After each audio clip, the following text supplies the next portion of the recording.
Hi, I'm Linda Yael Schiller. It's such a pleasure to be with you today. It's my first crowdcast event, so I'm delighted I can't see anybody, but I know that people have been checking in from all over the United States and all over the world. And I'm happy to spend some time talking with you about dream work and specifically about healing from nightmares. And the I don't know if it's the sad irony, but the irony is, as we talk about nightmares, is that there has been not only an epidemic or pandemic of COVID-19, but there has, with that epidemic, has been an epidemic of nightmares as well. People have been reporting vivid, extreme, more frequent nightmares. And there's something about what's going on in our world in general that is making people more attending to and experiencing nightmares. So I'm here to give you a taste of dreams and nightmares today, and then I'd be happy to talk with you more in the future. Llewellyn is a wonderful publisher. They just published my book, Modern Dream Work, New Tools for Decoding Your Soul's Wisdom. And in that book, I talk about dream work in general, as well as focusing on nightmares. So my orientation to dream work and to nightmare work is an embodied psycho-spiritual approach. So I myself am a psychotherapist. I live in the Boston area. I was professor at Boston University School of Social Work for 20 years, and I have a private clinical practice where I see clients of all kinds with a lot of attention to working from an embodied perspective and the psycho-spiritual perspective, which is what I bring to my dream work as well. So today specifically, we're going to talk about nightmares. And let me just read you a couple of quotes about nightmares just to orient us. So Mike Carey, in his book, The Naming of the Beast, says that nightmares are, quote, those heart-hammering nightmares that start to lose coherence even as you're waking up for them, but that still manage to leave their moldering fingerprints all across your day. And I'm sure there are many of you who have woken at various points in time in your life, perhaps even recently, with heart-hammering nightmares. And one of my clients talked about having a hangover from her nightmares that lasted well into the day and sometimes into the whole week, as she just couldn't shake what was going on. So another person that I'd love to quote from, and this is someone, I'm just going to read you a little page from my book, is one of my favorite poets, is Mary Oliver. And she wrote, "Someone I loved once gave me a box full of darkness. It took me years to understand that this, too, was a gift." So it may seem ironic to think about a nightmare as a gift, but actually, as we learn to unpack our dreams and unpack our nightmares and find out what they've come to tell us, we find that they do come bearing gifts. There's something we need to know. Our deep unconscious self is aware of some, if you excuse the expression, disturbance in the force that's within us or without of us, that is unsettling our emotional selves. And this, by the way, is the primary difference between a dream and a nightmare.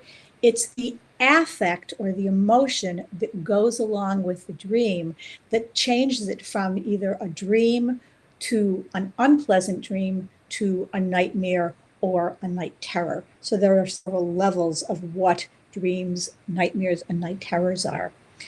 Night terrors, just as a quick aside, are when someone, often children more than adults, but adults can occasionally get it as well. When you see someone having a night terror, it seems like they're awake, but they're not. They're actually asleep. But they might have their eyes open. They might be sitting up in bed. They may even have lost the biochemical that induces sleep paralysis in it, that keeps us in our beds at night and get up and be moving around the house. So that's the difference between a night terror and a nightmare. In a night terror, you look like you're awake, but in a nightmare, you're still, lying in your bed. So nightmares are sometimes also referred to as, quote, dreams on steroids. And they can reflect both events from our recent life, from the past day or week. They can reflect things from many, many years ago, from our childhood, current events, and sometimes also contain imprints from past life experiences.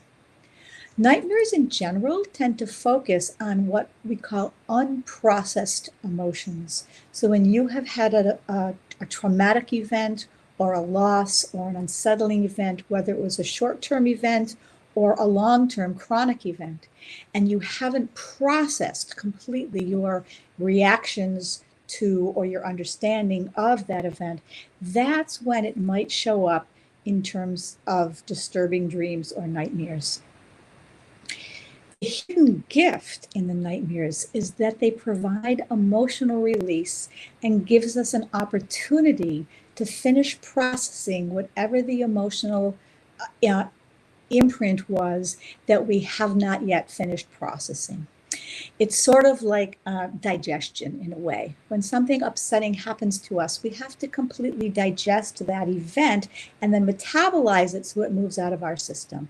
And if we haven't metabolized it and we haven't fully digested it, it stays somewhere in our body, mind, spirit system until such time that we connect with it, we tune in through sometimes our dreams or through things like synchronicity, deja vu, or intuition, which are forms of a waking dream state, to allow us to tap into that unprocessed emotion, make sense out of it, and move on.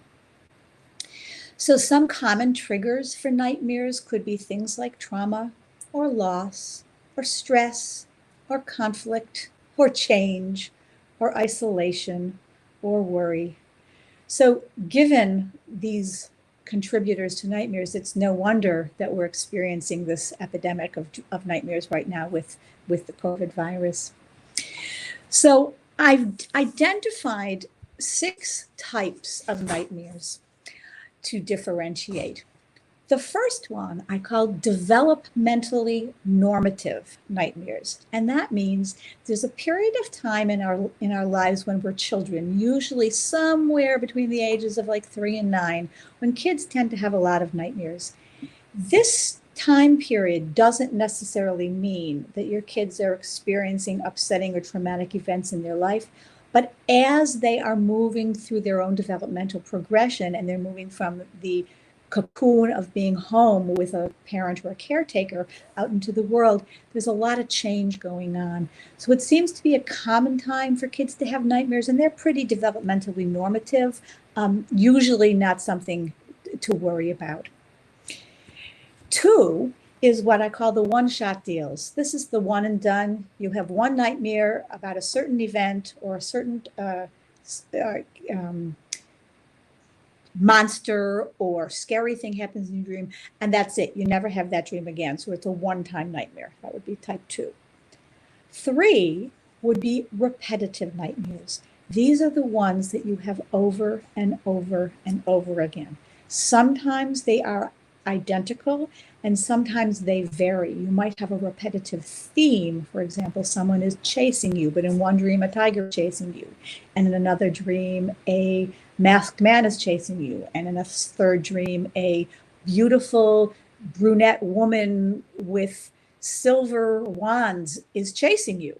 So there's a theme here of chase, but the characters in the dream may be different, or the landscape in the dream may be different. If the repetitive nightmares keep coming, what's very important in order to heal is to recognize the pattern. When we can recognize the pattern in our dreams and in our lives, we then have the power to shift and transform them. So when we tune into the patterns of our nightmares, and sometimes they're like an SOS from the unconscious. And if there's something you haven't sufficiently metabolized in your life, your unconscious is going to keep sending it back to you over and over and over again, because it really wants you to get it. There's a form of psychotherapy called ADEP, which stands for Accelerated Experiential Dynamic Psychotherapy. And they propose that we are all wired for health and healing. So our systems want to heal and want to grow and want to move forward. So if there's something blocking it, our unconscious will keep sending us messages until hopefully we get the hint, pay attention to this. So if you haven't been paying attention to this, your nightmares may even escalate until it gets you to sit up and say, oh, there's something here that I really need to pay attention to. Let me work on that. And then once you start to work on it, you can begin to heal it. 4 is nightmares that are connected to trauma or to PTSD, post-traumatic stress disorder. And sometimes these are replays of traumatic events that happen. And sometimes they resolve by themselves. As you see, for example, you had a car accident, and in your nightmares, you're reliving that car accident over and over and over again. But over time, it's starting to get a little vaguer, and it's starting to get a little more distant from you, and the emotions aren't as intense. That's your system recovering on its own. When you have had trauma in your life and you're having PTS dreams, pay attention to whether or not your system on its own is moving toward healing. And if it's not, that might be time to contact someone who's experienced in helping you to heal and recover from trauma, a therapist, a counselor, as well as someone, of course, who has got some experience and expertise in dream work. We also have a type of nightmare that can be a reaction to a medication or to something else you have ingested, a drug or a food group. There are some nightmares that are biologically determined. And then there are I just added the 6th category, which are the COVID nightmares. It's a whole new world out there with these COVID nightmares. And I think there are a few reasons for that. And one is it's a distressing time. And we as a world are experiencing a worldwide trauma and pandemic. So we're all struggling with uncertainty, and we're struggling with not knowing, and isolation and fear and worry, and sometimes physical distress. All of the categories that go into creating nightmares. And in addition, I have a feeling that somehow, and you're the first ones hearing this, and this is part of what I'm going to be writing about as I continue to blog, I think the veil between worlds has gotten a little thinner at this time, between climate change and all of the political upheaval and Black Lives Matters and the pandemic. Time and space seem to be a little bit different than they ordinarily are. And when the veil between worlds becomes thinner, we're able to access information and knowledge from other times and other places that we might not be as easily able to access in other times. And I have a feeling that there's a great big learning for us as a society to get right now. And that's why people are having these dreams and these nightmares. One of the hallmarks of healing from an upsetting dream or a nightmare is that once we understand the meaning of the dream, and once we have sort of peeled back the layers of the metaphors, the next step is to take action. The reason why some dreams keep reoccurring is because not only have we not sufficiently understood what they're trying to tell us, we haven't yet taken the action. So that's the final stage in healing from your nightmares, is the action step. It might be a small symbolic action, such as lighting a candle or planting a flower bulb, or it might be something that you're called to do in the world. There's an expression in Hebrew called tikkun olam, which means repairing the world. And I think we're all called to do some real repairing of the world right now. So if we're tuning into our dreams and nightmares, they may give us some direction for how to repair the world. When we're healing from nightmares, there are a few goals, right? The main goal is to reduce distress. So you want to do things to help reduce the distress. And here are some things you can initially do. And my book is full of additional things. And as I have a website at Well, and just before we go sort of live, I guess, and the Q&A comes up, and I think we've got about 5 minutes or so before Q&A. But at some point also, I'll give you the information to contact me with through my blog, through my website. But this information are some initial steps you can take to harness dream overload and to begin to get a handle on containing nightmares if they're overwhelming you. So for starters, use a dream journal. Write it down, even if you think, oh my God, I'll never forget this, or maybe I don't even want to remember it because it's distressing. But if you write it down, then you can work with it. So if you write down before you go to sleep at night, an incubation to help contain the nightmare. In other words, you can write something like, I will only remember the essence of the dream or nightmare that is in my highest good and best interest. Or you can write down, I will remember my nightmares only in the service of my health and healing, and I will not be overwhelmed by them when I wake in the morning or in the middle of the night. So you can sort of program your mind before going to sleep to begin to help set up a containment field around yourself and around your bed and around your room. You can also put a containment field of light. You can put white light or purple light or anything that feels correct to you, that's the right color just for you, around yourself or your room to help shield you from those terrors and fears of the night. Native Americans have for years been hanging dream catchers over the beds of their infants, and you can get one in any New Age bookstore. You can order one online, and those circular creations help to snag the bad dreams, and the little hole in the middle of the official ones let the good dreams come through.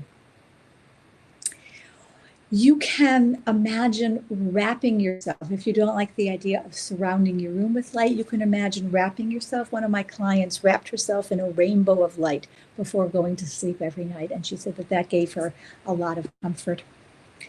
You can also imagine closing a door between yourself and the other world, the world that you access when you're asleep, and close that portal to let less in. So you can say out loud, or you can write in your journal something like, I close the door to unwanted intrusions in the night, or I shut the portal that allows the demons and scary creatures of the night to come through. And really see that in your mind's eye. Use all of your senses, use your visual, use your auditory, use your writing. It might be a door that you know in your real life, you can imagine shutting it, or it might be an imaginary door, but really add a little action with it. Like imagine yourself closing the door. You can also simply say the word no. You can say it loudly, you can say it softly, you can write it in your journal saying, no more nightmares. But if you're going to do that, what I'd invite you to do is make a commitment and a promise to your unconscious self that you're going to work with and process the nightmares that you've already had. Because they're not going to want to leave you alone if they're not assured, they meaning the creatures and the characters from your dreams, if you're not paying attention to them. So when we were kids, we learned the 3 R's of reading, writing, and arithmetic. And there are 4 R's of dream healing. And those 4 R's are reassurance, rescripting, rehearsal, and resolution. And whether we're with children or loved ones or clients, those of you who are therapists, we want to provide some reassurance that people can heal from their nightmares. We don't want to say, oh, don't worry, it's just a dream, because that would negate your experience of the dream or the nightmare. But you do give reassurance that you take your kids or your friends or your partner's dreams seriously, and that in and of itself can be a source of comfort to kids who wake up in the night. Yes, mom and dad know that this is a real scary thing that happened, and we're not diminishing it or just poo-pooing it. The next step is rescripting, and rescripting allows you to rewrite your dream after you've woken and build in more resources. So once you've recorded the dream or the nightmare as you've had it, then you can go back into the dream and find the place to re-enter, whether it's the beginning, the middle, or the end, you can decide, and begin to change it around. What I tell my clients is where they wake up from the dream isn't necessarily the end of the dream, it's just where you woke up. So because this is your dream, you can continue to dream it forward. You can dream that ending on until you get a better resolution. In your dream, for example, you've been chased, that chase theme is one thing, by a bear. And in the dream, the bear is getting closer and closer and closer. And then you wake up. So you can rescript it. You can say, all right, there's a tree in front of me, and I've climbed the tree, and now I'm safe up in the tree. Or you could say, well, it's great, I've climbed a tree, but the bear is still circling the tree below.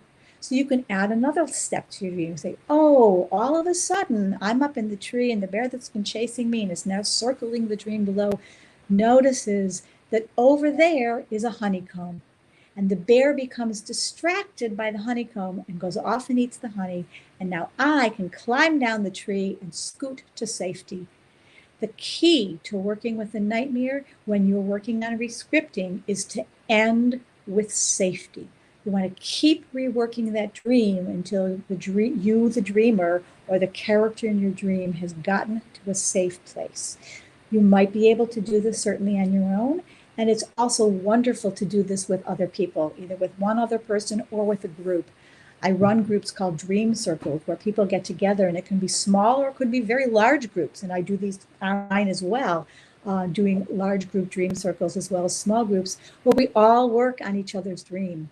And everyone can do healing on other people's dreams. So if you had a dream about a bear chasing you, someone else can also get healing about their own dreams from working on yours. That's one of the lovely things about working with a group of people. So rehearsal means that once you have found a way to get resources into your dream, whether it's you need that tree to show up, or you need your magic anti-bear gun, or you need suddenly an angel to come and start singing the lullaby so the bear falls asleep, whatever resources you need in your dream, once you've gotten to a safe place, then you want to rehearse. It's like the old joke, right? How do you get to Carnegie Hall? Practice, practice, practice. So that's what rehearsal is about. You practice the more satisfying methods and the way you got to a safe place out of your nightmare. You keep going over those resources. You keep changing the dream ending. You keep getting the characters in the dream perhaps to talk to each other until you can, quote, do it in your sleep. I was working with a little girl, Amanda, who was 8 years old, and she was having nightmares. I'm from Boston, and she was here in Boston during the time of the Boston Marathon bombing, and she was having a lot of nightmares after having sort of lived through that experience of having the city shut down with SWAT teams in the streets of Watertown, no less. And she was worried that people were going to attack and come into her house. So we practiced in her dreams. So she would have nightmares that people were going to break into her house, which was very parallel to what was happening in her world outside for several days. But so we practiced in her dream. We practiced that while she was awake, standing up really tall. And we put a magic fence around her house.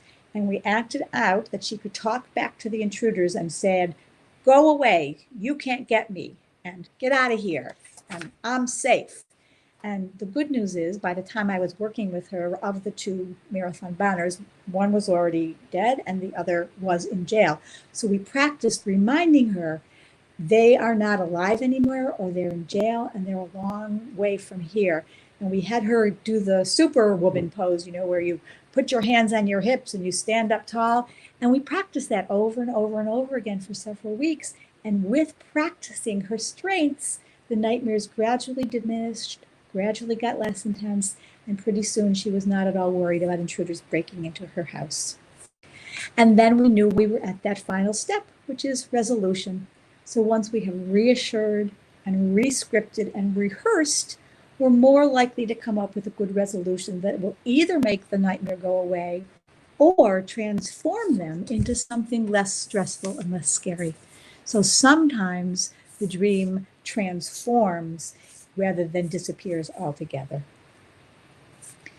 So there are many other things that we can do for healing from nightmares. I know in a few minutes we're going to have some Q&A. I guess I'm just watching to see when that shows up on my screen. Oh, there it is. Okay. So I'm going to keep talking until a question comes in. But what I want to share with you is that if you do want to contact me to talk about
Okay, I see my face.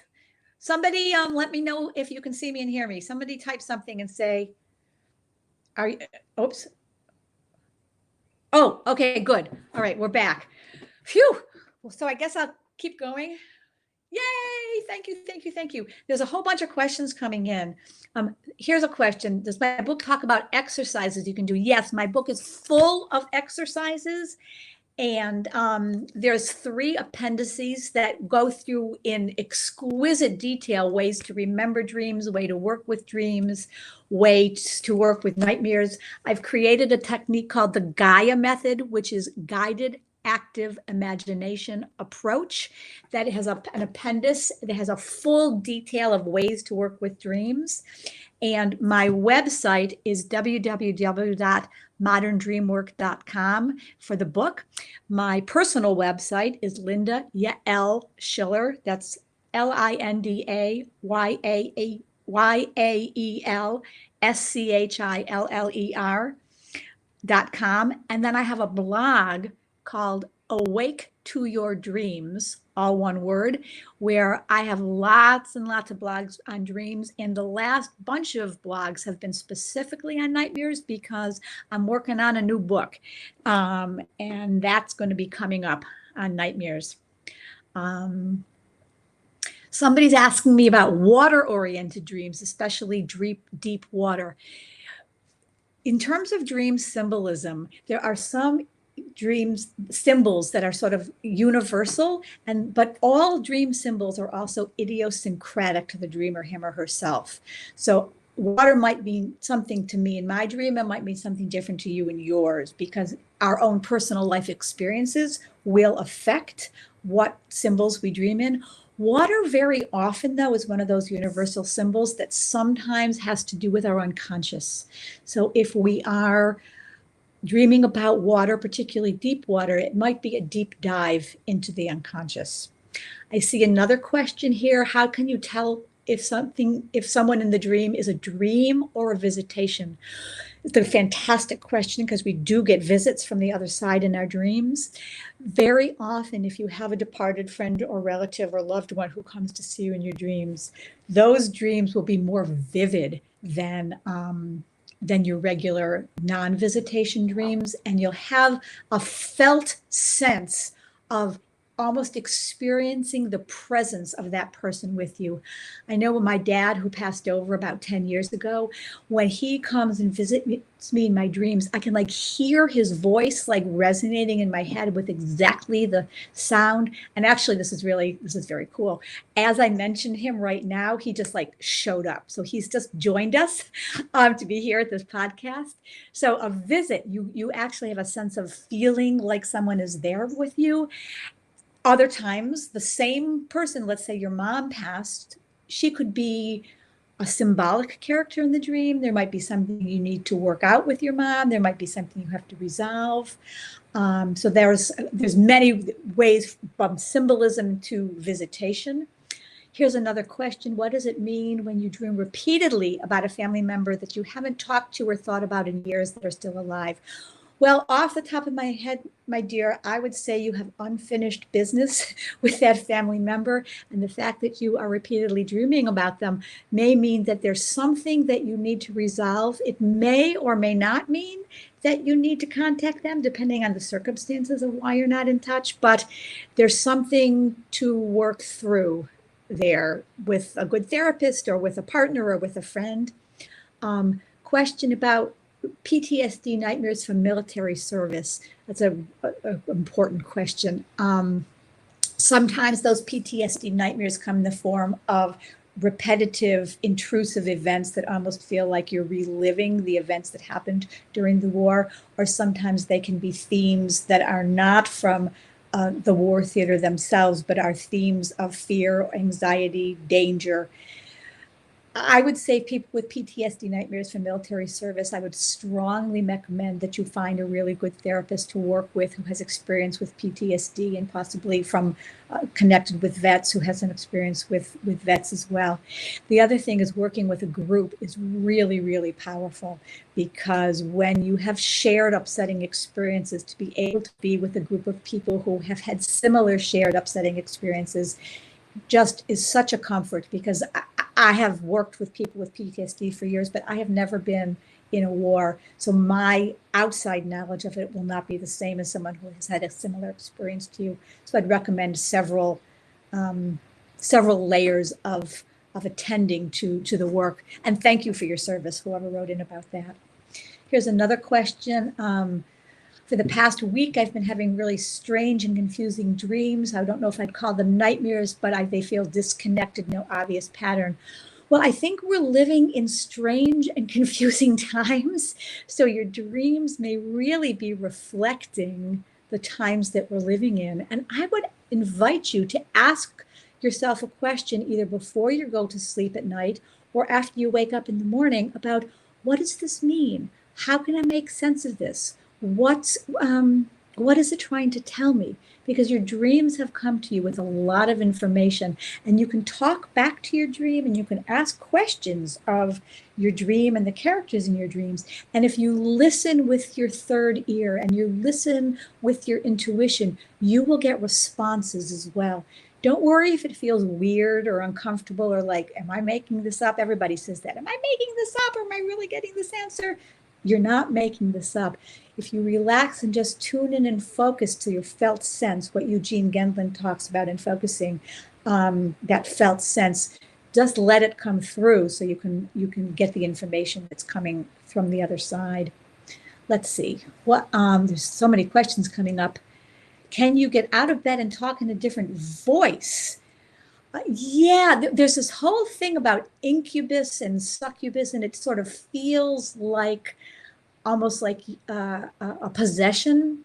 And generally speaking, it's not like an evil spirit that is coming to you in your dream, but it's something that has happened to either you personally or to someone in your family, or perhaps something from a past life that is still, quote unquote, haunting you. So you can feel haunted by these dreams and these characters in your dreams.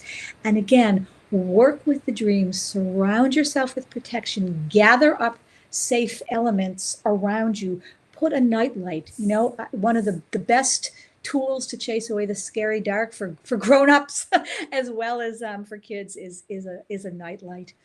Let's see. Reoccurring dreams of not being able to find my car on campus for 20 years.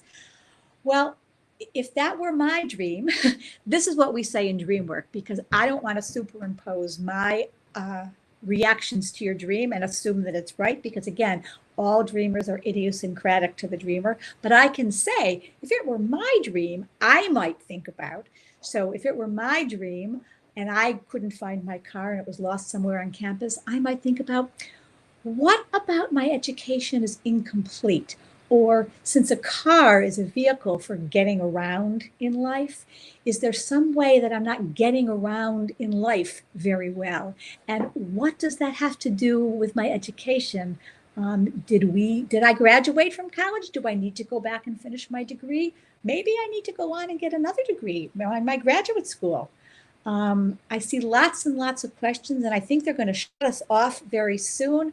My email, if anyone would like to email, I'm happy to talk with you via email. That's lindaYschiller@gmail.com, LindaYschiller@gmail.com.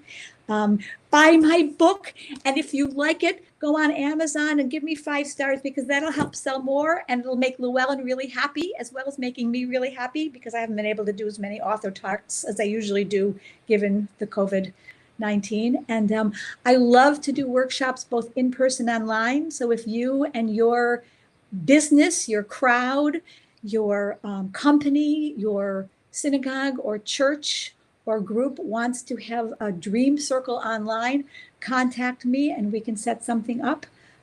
It's been a delight to be here. I'm sorry I wasn't able to answer everybody's questions. I'm getting lots of thank yous, so you're very, very welcome, everyone. It was delightful, and I wish you sweet and pleasant and healing dreams. I'm just going to keep talking until you shut me off. So there's a whole other type of dream work as well called lucid dreaming. Someone asked about, can you change your dreams? You can learn to be awake in your dreams as well as before and after your dream. So there's 3 layers of awareness. There's being aware before, during, and after. And in lucid dreams, you know that you are dreaming while you're asleep and dreaming. And there's lots of good books out there, and there's a whole website. Actually, I just had an article published in Lucid Dreaming magazine. What's it called? It's called Lucid Dreaming Experience. I just had an article published in the magazine Lucid Dreaming Experience. And that's a wonderful resource to learn about lucid dreams. It takes practice. But then you can also, if you decide you want to fly in your dreams, you can learn to fly in your dreams. So you can sort of program them. And if you're having a nightmare, you can learn to start working with the dream characters while you're having the dream. You don't even have to wait until you wake up if you're having, if you learn how to lucidly dream. And